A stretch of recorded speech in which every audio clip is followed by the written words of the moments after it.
Producer K Rajan அவர்களுடைய தற்கொலை முடிவுக்கு பிறகு அவரு கடைசியா பேசின வீடியோ இப்ப சோஷியல் மீடியா முழுக்க ரொம்ப வைரலா பரவ ஆரம்பிச்சிருக்குது.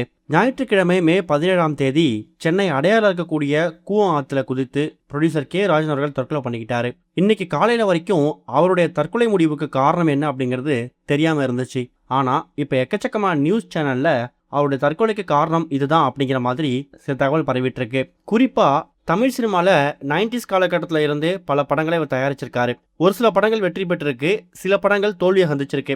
அப்படி தோல்வியை சந்திச்சது மூலயமா எக்கச்சக்கமான கடன் சுமை இவருக்கு வந்திருக்குதான். அதுலயும் கிட்டத்தட்ட 15 கோடி ரூபாய் கடன் சுமை இவருக்கு இப்போ வரைக்கும் இருக்கிறதாவும், இன்னொரு பக்கம் தான் குடும்பத்தோட ஏற்பட்ட கருத்து வேறுபாடு காரணமா இப்ப குடும்பத்தோட சேர்ந்து வாழாம நுங்கம்பாக்கத்தில் இருக்கக்கூடிய ஒரு ஹோட்டல்ல தான் அவர் தங்கியிருக்காராம். டெய்லியும் காலையில தான் டிரைவரை கூப்பிட்டுட்டு வண்ணாரப்பேட்டையிலேருந்து கிளம்பி அடையார் பக்கம் வந்து வாக்கிங் போறத வழக்கமா வச்சிருக்காரு. அப்படி வாக்கிங் போகும்போது தான் நேற்று காலையில தான் டிரைவரை காரை நிப்பாட்ட சொல்லி அடையார் பீச்சில் நடந்து போயிட்டு இருக்கும்போது அங்கிருந்து அந்த ஆத்துல குதிச்சு தற்கொலை பண்ணியிருந்திருக்காரு. ஆரம்பத்துல இவரோட உடலை கைப்பற்றினப்ப முதியவரோட உடல் அப்படிங்கிற மாதிரி மட்டும் தான் செய்தி பரவி இருக்கு. ஒரு கட்டத்துல அவர் தான் கே ராஜன் அப்படிங்கிறத உறுதிப்படுத்திட்டு செய்தியாளர்களுக்கு தகவல் தெரிவிக்கப்பட்டிருக்குதாம். இந்த நிலையில எப்பவுமே சோசியல் மீடியால ஆக்டிவா இருக்கக்கூடிய கே ராஜன் அவருடைய வீடியோஸை அடிக்கடி ஷேர் பண்ணுவார். அதாவது எந்த பிரஸ் மீட்ல அதிகமாக அவர் பேசியிருக்காரோ, எதை வந்து மக்கள் விரும்பி பார்த்துருக்காங்களோ அந்த மாதிரி வீடியோஸை அவர் அடிக்கடி ஷேர் பண்ணுறது. ப்ரொடியூசர் தரப்புல பேசும்போது, அந்த சங்கத்தில் பேசும்போது ரொம்ப அழகாக பேசின பல கிளிப்பிங்ஸ் இது எல்லாமே அந்த வீடியோவில் இருந்திருக்கு.